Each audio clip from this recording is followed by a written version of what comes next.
يا نفس إن لم تظفري لا تجزعي.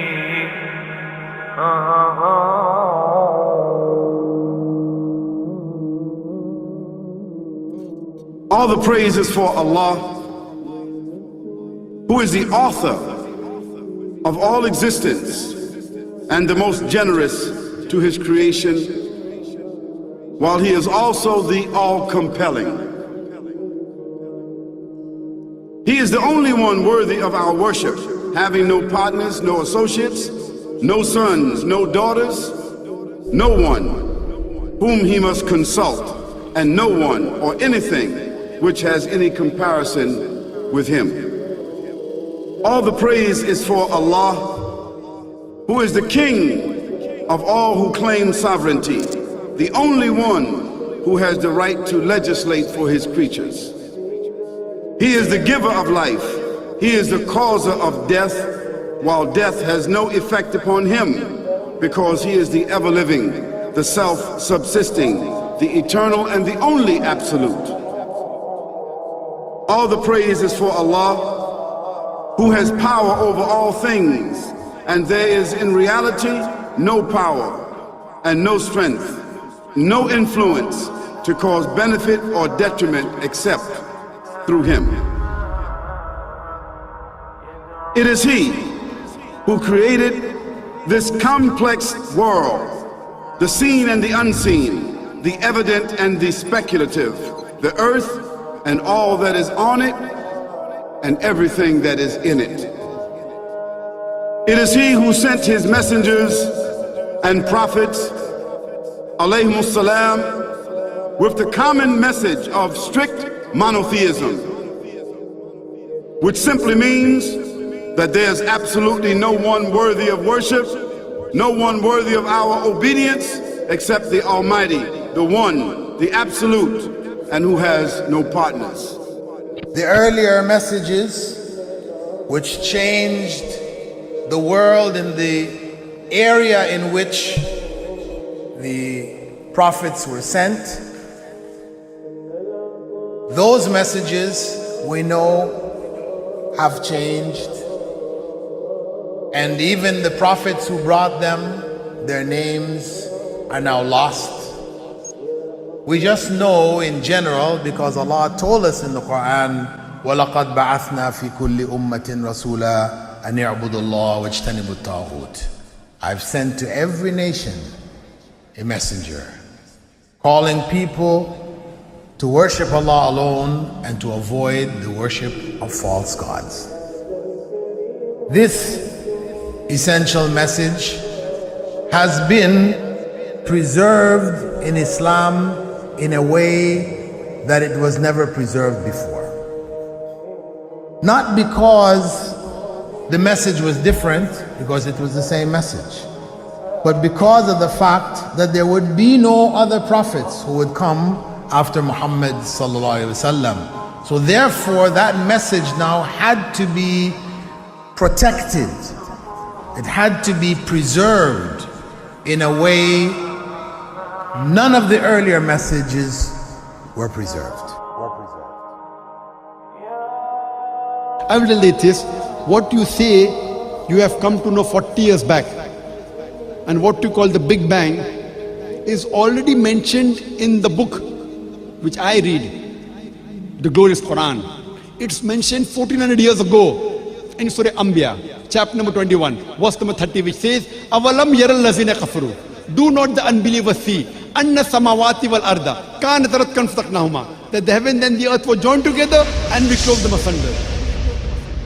What you're talking about, the Big Bang, I try to imagine compressing a spring. I push it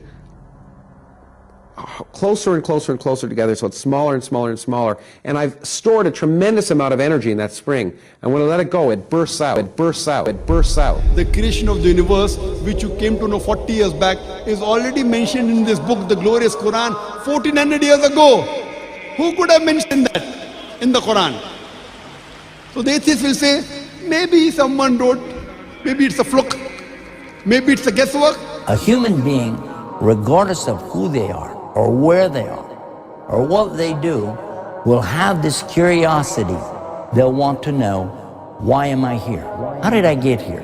And do I have a purpose? And if so, what is it? The only one who would really be able to answer that question would be the Creator himself. If there is a Creator, it would be up to him to tell us why we were created and what he expects from us and what this life is really about. Allah has shown the people from the time of Adam until right now, has shown the people what he wants from them. And it's a very simple thing, and that is that worship be for him alone without any partners. In fact, we know this life to be a test from Almighty God. That's why we're born, and that's why we die, because there has to be a beginning and an end for us to be tested on. The next life, after this life, no one will ever die again. A bad person or a good person. Both are brought back and they continue to live in the next life, either in good shape or not so good shape, depending on how they did on the test. The worship of the God of Abraham, that was what was taught by these prophets. The Lord of the Arsh and Kursi. We're talking about the Lord of the worlds. Alhamdulillah Rabbil Alameen. We're talking about the Lord of the entire universe and beyond. The entire universe and beyond. You know, we live in this dunya and we are fascinated with this dunya which Allah subhanahu wa ta'ala indeed has created in a beautiful manner. We're fascinated. There are over billions of people which live on this dunya at this moment in time.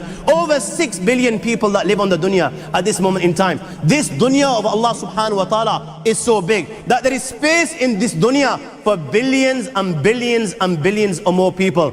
But what is this dunya in comparison to what Allah subhanahu wa ta'ala has created out there? This dunya is insignificant. This dunya is meaningless to Allah. It means nothing. It is worthless. So worthless, compare it with the sun. The sun is one star. You know more science than me. You'll be able to tell me better. Take this planet Earth and you place it inside the sun, and you will be able to place 1.3 million Earths in the sun. 1.3 million Earths in the sun. Allahu Akbar. Allah is the greatest. The sun is one star.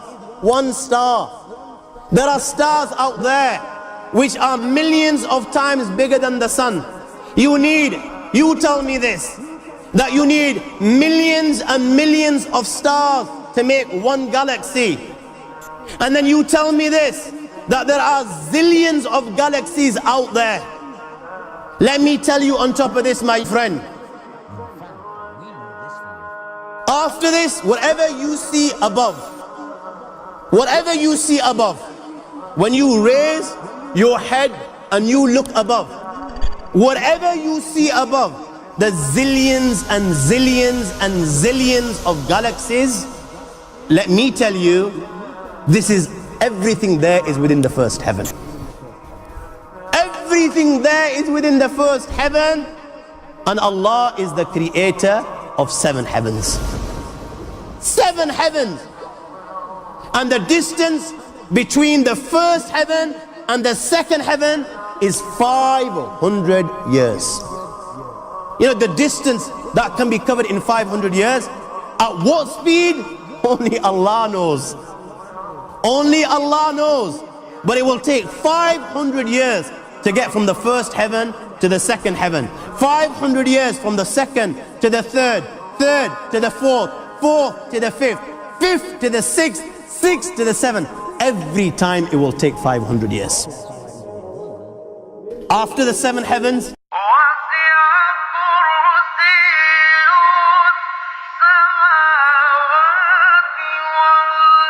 وَسِعَ كُرْسِيُّهُ السَّمَاوَاتِ وَالْأَرْضِ. You all read the Ayatul Kursi. You all know the Ayatul Kursi. After this, you have the Kursi of Allah. You have the chair of Allah subhanahu wa ta'ala. You know these 7 heavens that we've just talked about, in comparison to the Kursi of Allah, they're non-existent. They're meaningless. Rasulullah ﷺ has given an example in a hadith just to give us a little bit of understanding with regards to the 7 heavens in comparison to the kursi of Allah. Take a ring from your finger, take it off, the small ring that you have, and place it, let's say, in a desert, the Sahara Desert. It's the biggest desert in the world. You know that ring that we take off from our fingers and place it in the Sahara Desert? What comparison is in between the ring and the Sahara Desert? Nothing. Nothing.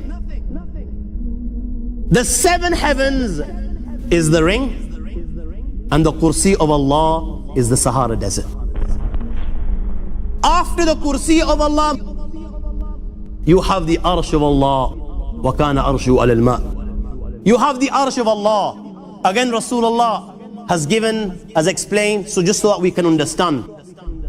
Take the ring, place it in the desert. This time, the ring is the kursi and the arsh is the desert. What is the kursi in comparison to the arsh of Allah? Nothing. Then you have angels which carry the arsh of Allah. Their heads are in the 7th heaven and their feet are in the lowest earth. My friends, then you have the Lord of the Arsh and Kursi. لا تدركه الأبصار ويدرك الأبصار وهو اللطيف الخبير. He is beyond the size of Allah, who Allah is, what Allah is. The greatness of Allah is beyond the comprehension of my little mind. This is the being that you and I are messing with.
وهو